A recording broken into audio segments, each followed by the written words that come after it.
How to change the language of your Instagram account. Today guys, I will show you how to change the language of your Instagram account. Just follow the video until the end.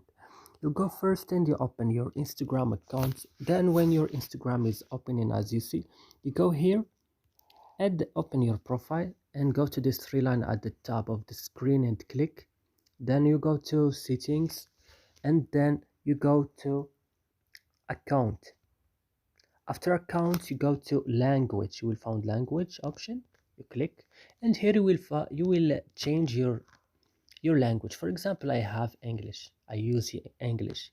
For example, if you are, for example, Turkish, you can find here Turkish, Czech, Greek, every language. And that's it, guys. I hope this video is helpful for you. Don't forget to like and subscribe in our channel, and see you next video.